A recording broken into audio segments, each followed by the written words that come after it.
Welcome to season 2 of Let's Talk About Health in Africa with me, Lenias Hwenda. After a short break, we are back with the Titans of Industry podcast series where we are bringing you the movers and shakers who are transforming Africa's vaccine manufacturing sector to share with us some of the work that they are doing. Our next guest today is Professor Petro Terblanche, the Managing Director of Afrigen Biologics and Vaccines, a biotechnology that is based in Cape Town in South Africa that was founded in 2014. Afrigen is currently involved in the development, manufacturing, supply, and distribution of bulk adjuvants and key biologicals to address unmet healthcare needs in Africa. Today, we're talking about the exciting project that Afrigen Biologics is working on to develop South Africa and indeed Africa's first mRNA technology transfer hub in collaboration with the WHO, the government of South Africa, the Africa CDC, and a number of other partners. The company just invested 130 million rand, which is an equivalent of $9 million in building an ultra-sterile facility that will have a capacity of producing 30 to 50 million doses of vaccines each year. Professor Terblanche is here to unpack it all for us. So let's get started. Professor Petro Terblanche, let's talk about health in Africa. We've seen the headlines, the breaking news, and the word is out that Afrigen has embarked on a very exciting journey to establish an mRNA technology transfer hub in South Africa. What can you tell us about the hub, what it is, and what it will do? Thank you very much for the opportunity to participate and contribute to Medicines for Africa. The first mRNA hub based here at Afrigen in Cape Town is an initiative under the COVAX objectives to, over a multi-year program, establish capacity and capabilities in low and middle income countries to produce vaccines. First a COVID vaccine and then a pipeline of other vaccines relevant for the burden of diseases in these countries. The key players here is Afrigen, Biologics and Vaccines, and BioVac, based in Cape Town, and a group of universities in South Africa and also in Africa, building long-term pipeline and sustainability for this initiative. I'd like to understand what made Afrigen's case particularly compelling.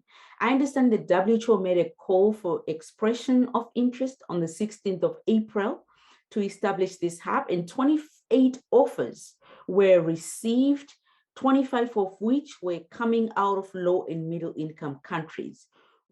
What, in your opinion, set you apart from the other bidders and made Afrigen's case particularly compelling in the WHO competitive bidding process? What made Afrigen and its consortium a very attractive partner for the WHO, who announced this award on the 21st of June 2021, was the fact that we've put a consortium together which are quite powerful and can deliver on the objectives of COVAX and the objectives of an mRNA hub, which is a technology transfer and training entity that will establish processes, develop product and quality assistance, produce the first product for clinical trials before transferring this technology for commercial production to BioVac and other spokes in Africa and hopefully in other low and middle income countries. Afrigen is a young, agile, fast-moving commercial entity with experience in technology transfer, with a formulation capability relevant for mRNA and other vaccines, and a relationship with universities and key partners which are conducive to creating a sustainable platform in Africa. The wonderful thing about this consortium is also that we had a facility ready-made to receive equipment and technology and start process development, hitting the ground running. That was a very important objective for the WHO, who wants to fast-track this and have results as soon as possible. In addition, as Afrigen with BioVac put a consortium together that has a longer-term sustainability objective.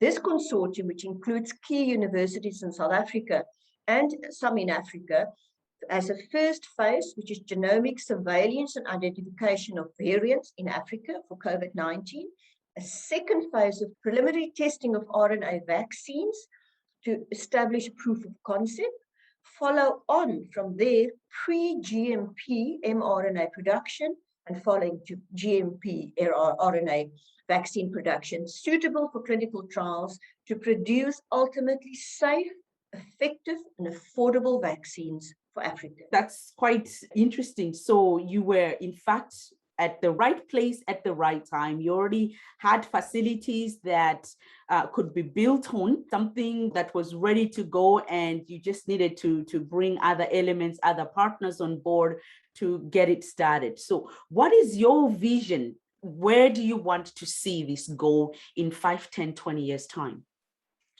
So for me, first, in the short term, is for us to meet the goal to produce clinical trial material of the first COVID vaccine, mRNA-based vaccine here in Cape Town, within 12 to 14 months. To meet that first objective, demonstrate the capacity, the capability to produce a vaccine that meets all the safety and efficacy requirements in a regular PICS regulatory setting. Then to transfer that knowledge to BioVac to produce larger scale vaccines suitable for human use immediately. And also to transfer to other entities in Africa that already has put out commitments, countries like Botswana, Ethiopia, Rwanda and Senegal is very much on the forefront. But there are countries now already that's put their hands up and say, we will support this, we will fund this. We want to establish sufficient capacity for the African continent. I see this in the next 5 years, that Africa will be able to produce at least 50% of the vaccines, the COVID-19 vaccine that we require. That is a very ambitious target, but I believe it is very, very possible if we see now how teamwork and how there's suddenly a wave going through Africa that nobody is going to stop. There is a commitment from governments in multiple areas to put facilities on the ground, to train people. Afrigen will do everything we can to build the capacity that we need. In 10 years from now, I see us producing most of the vaccines for the burden of disease in Africa. Those diseases that is not priority for the rest of the world. So I have a vision of Africa in 10 years from now having vaccine security because we have the ability to produce, we supply, and we will build around that an economic system of multipliers in terms of the enzymes, the raw materials. We'll build an industry. We can build an industry around this. I have an incredible passion for Africa becoming self-sustaining. As long as we receive the essential medicines we need through donor aid organizations from manufacturers in US and Europe, we will always stand with our hands out to receive. We need to change that. Absolutely. I couldn't agree with you more. And certainly those are very ambitious targets. And of course, we need to aim high. If anything is worth doing, you have to aim as high as you can. And it's great that African governments are pulling together, as you say, and making commitments to make this work so that we can stop always, being in that position of going out to the world with our hands out, as you say. And it's time. COVID has shown that it's time that we stand on our own feet and we are able to secure the health of our people. So excellent work that you and the team and everybody who's involved are doing to make this happen. So the technology transfer hubs will be training facilities where technology is established at industrial scale, and clinical development will be done, with all the partners contributing. The WHO will bring in the production know-how, the quality control, and necessary license to a single institution to facilitate rapid technology transfer. Does this mean that Afrigen will be the main recipient of the licenses that the WHO and Medicines Patent Pool and others might negotiate? And then you can basically implement and take that forward into development, further development and production? And yes, there are a number of models that we at the moment exploring. I think it's essential to say that we have to develop a model that will create sufficient comfort for the owners of technology to enter into these license agreements. It is important that in that process of technology transfer that we are enabled to use the platform, transfer to Afrigen for other vaccine candidates, and that we have the freedom to have exclusivity, at least for Africa. So the Medicines Patent Pool are carefully structuring the most suitable governance process and governance model to ensure we have a sustainable, long-term freedom to operate, that we can meet the goals that we set supplying Africa, and that we create an environment where the owners of intellectual property are sharing. And these are complex discussions, but in my view, this has been done before. I think a fantastic example is the antiretroviral patent pool achievements, and so the stage has been set for a almost open source model, but with boundaries around Africa, if I can use that analogy. Mm. Well, certainly it has been done before, and you're certainly working with partners like the Medicines Patent Pool who have a lot of experience structuring these kinds of agreements and transferring technology in a way that creates value for the people bringing the technology and those receiving the technology. So that certainly brings a lot of hope and potential for the success of this project. So in terms of the division of labor, what is the role that the parties involved will play, starting from Afrigen Biologics? What's your specific role, WHO, COVAX, BioVac, and others? What is the division of labor?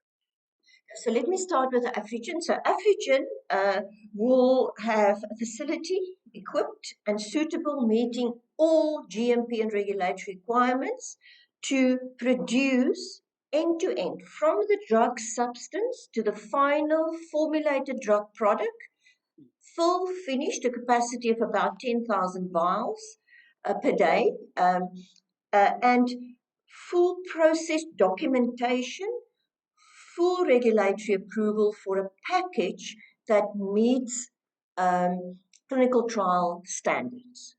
We will then run the phase 1 clinical trial to demonstrate equivalence or required safety, whichever are the endpoints depending on the technology provider.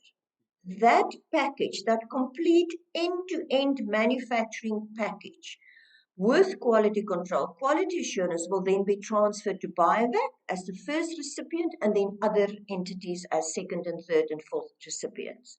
What Afrigen will receive from Medicines Patent Pool is the license conditions, the technology transfer conditions, and the enablement of producing that mRNA vaccine that is at specification, safety, efficacy, and affordable. Medicines Patent Pool will also appoint key technical advisors to the project. WHO brings in technical advisors, technical committees that will advise, but also very important regulatory support.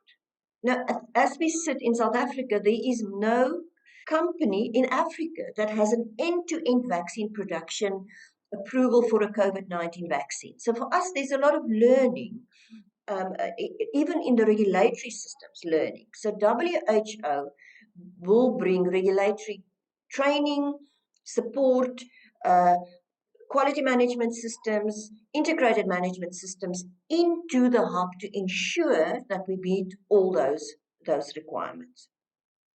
BioVac then, once they've received the full technology package, they will scale up or scale out. For mRNA, it's probably going to be modular. They will scale out. And the capacity discussions at the moment is between 50 and 100 million vials production, full finish, and then distribution into Africa according to the rules of the license agreement and the freedom giving to the license agreement. COVAX will oversee and assist with market access, with distribution, with supply to ensure what we produce under this integrated hub reaches the patients in Africa. Medical Research Council coordinates a research program, look at the candidates, look at new sequences, looking at rapid responses, and of course the research that will support enzyme production. We are creating biofoundries to look at, can we become self-sustaining in terms of some of the enzymes and raw material requirements. We have partnerships with Thermo Fisher Scientific that will bring in equipment, and also will bring in demonstration models that will allow us to very quickly start training. So this is an incredibly integrated partnership that is built here. African Union, of course, supporting, looking at where should there be spokes to the hub. What is a financially, economically sustainable model? How many hubs? How many spokes? Let's ensure that we can also create economic and financial sustainability, not only vaccine security. This is a very integrated, careful decision making that will happen over the next few years. There's this fantastic work that's been done across Africa around sequences, sequencing and looking for the new variants. We must be sure that we can make a vaccine that's relevant for the variants in Africa, or as broadly protected as we possibly can. It sounds like a well thought out program with a lot of complementarities between the partners. So you will be doing end-to-end production, development and production of that technology. And so BioVac in this partnership will really be sort of receiving and distributing. That will be a distribution partner for what is coming out of your factories, or will they also have a production role in this? So BioVac will have a commercial production role. They will produce the large-scale vaccines. They may not be the distributor. There may be partners brought in from different African territories where the vaccine is designated to go to, and have multiple or more than one distributor, or work through the COVAX systems that exist to ensure that the vaccines are distributed to where they should go.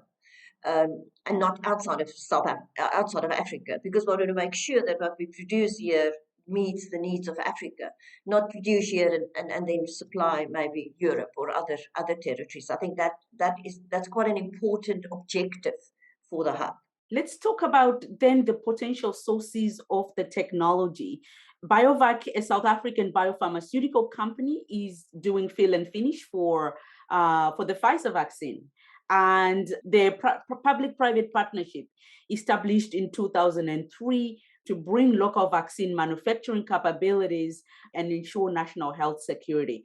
Has Pfizer signaled that it might be interested in participating in this hub, since they already are a partner for BioVac? So the discussions are ongoing with a number of partners. If we look at the media, Pfizer made a decision, and it's an important decision to also ensure that we have vaccine availability in the short to medium term. Pfizer has made a decision that they will set up full finish facilities at BioVac and import bulk, full finish, and distribute into Africa. That complements the process of the hub, and we really welcome that. That in itself has a timeline of 18 months to be completed. So there's a number of parallel lines that runs in terms of immediate supply, longer term supply, and ultimately sustainable supply to the continent. BioVac has a fantastic track record in supplying mostly full finish vaccines for pediatric use, and now also COVID-19 vaccine supply to South Africa. So they are certainly the pinnacle of fast tracking delivery and sustainability for at least for Southern Africa. Certainly. And the fact that they are working already with Pfizer, they will have quite a lot of experience handling at least those last stages of vaccine production, which would be very useful for the project that you're working on.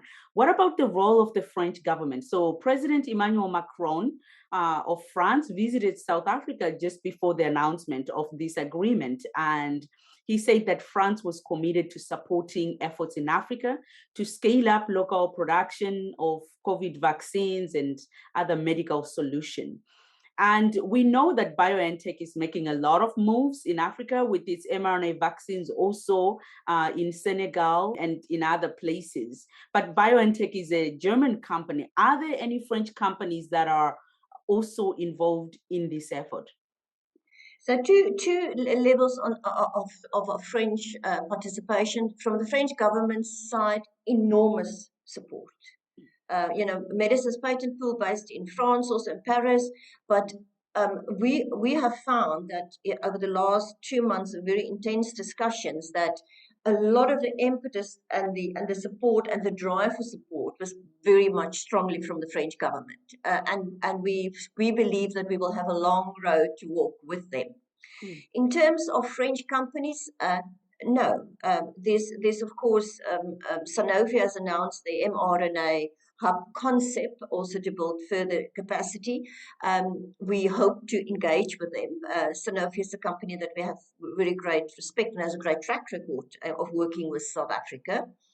In terms of BioNTech, yes, they've made a decision. Not COVID-19, no technology transfer decision or intention communicated yet, but they have an intention to look at the malaria vaccine to be a platform to be set up in Senegal, and that's been announced. Again, that we welcome all the efforts and all the help we can get to establish the knowledge, the capacity, and the capability. And malaria is, for the burden of disease in Africa, malaria is incredibly relevant. It is a vaccine in very early stage of development yet, so it is a long journey to commercial or to market authorization, but it is an intention that is welcomed. I really, from Afrigen side, there's an inclusivity in the ecosystem that we're creating, and I don't think about competition. I don't want us to have a debate about this one competing with this one. I'm saying we need all the help we can get. We know where we're going, and then there's no turning back. BioNTech, then, if it's malaria is what you want to bring to Africa, yes, bring it. And what better place as Senegal, which already has significant platforms for vaccine production. Absolutely. It's certainly not a competition. We do need a production capacity that is geographically distributed across the continent. So all of these efforts you're quite right. They are very welcome, and they are each in its own right quite important for the whole that we want to achieve. So besides France, are there any other governments from the north that are, very involved in this? Belgium, perhaps, Germany, the Yes. US? Yes, so there's been a few meetings with what we call the funders meetings and support meetings, and it is amazing. I can share with you the engagements are with the EC, European Union, the European Commission. There's engagement with the US very strongly, Germany, of course, France. There are engagements from foundations. The philanthropic foundations, there's 6 or 7 talking to us currently actively. And it's what is amazing for me personally when the project was launched, and we know technologically and technical this is going to be a wonderful challenge, but scientists like that. And from a regulatory perspective, this is going to be a fantastic challenge. But those are the things that excite us. What worried me in the beginning is, where is the funding going to come from? And where I sit here, there is already approvals for funding, which will be communicated in time. Funding is suddenly not an issue. It is there. It will be there. It is done. It will be supported over the next 10 years, provided that we meet our milestones. We deliver on the promise we're making for Africa. So it's the funding for me was a very wonderfully surprising journey. That's really wonderful to hear. You've made the business case, you've made the investment case clearly. That's a convincing business case and investment case. And it's great that investors are stepping forward and you no longer have to worry about the money. You can focus on getting the job done. And I can see that you're the woman for the job for sure. So, so it's wonderful. Join us in the second episode of our conversation with Professor Petro Terblanche, the Managing Director of Afrigen Biologics and Vaccines, as we delve deeper into one of the most exciting biotechnology companies that is emerging out of Africa. Thank you for watching today.